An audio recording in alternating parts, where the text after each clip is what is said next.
Good evening. My name is Michonne Ross. I'm a resident of Hopkins.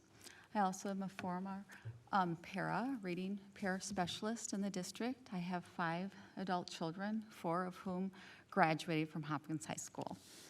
2 have become teachers.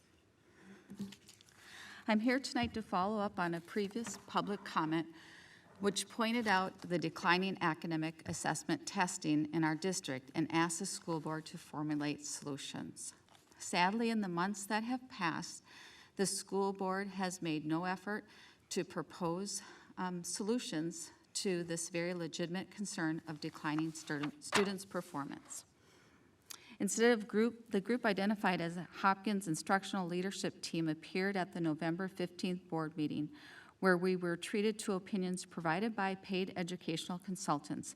And based on what is written in the newspaper, the residents of Hopkins School District have not received proposed solutions, but instead a litany of excuses. Tonight, I'd like to respond to comments published in the local newspaper. Our superintendent deflected attention away from the MCA testing, suggesting the learning loss was induced by the pandemic. However, the data that has been provided to this board and to the media clearly shows test scores have been declining in Hopkins for a decade, long before anyone has ever heard of COVID. Once again, I would like to call your attention to the data from the Minnesota Department of Education that demonstrates a 10-year proficiency trend for the Hopkins School District in math, reading, and science. Note the steady downward flight of students' proficiency from 2013 to 2022, tracking 10 years of consistent decline.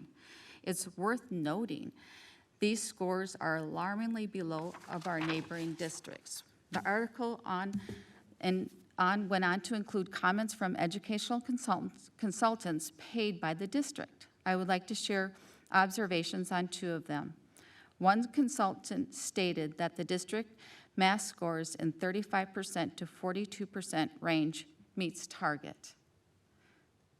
35 to 42% meets target. So my question for the board and to the consultants that our tax dollars paid for is simply this. In what world does math scores of 35% meet target? We all know in this room that that's not true.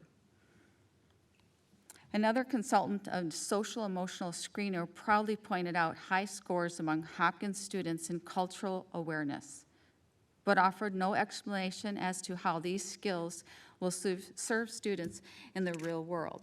The real world is where math, reading, and science learning counts. Perhaps this lack of academic focus is why more than 1,000 students from the Hopkins district chose to open enroll in Minnetonka Public Schools this year, which the data suggests the #1 reason for moving to a neighboring district is the pursuit of stronger academics.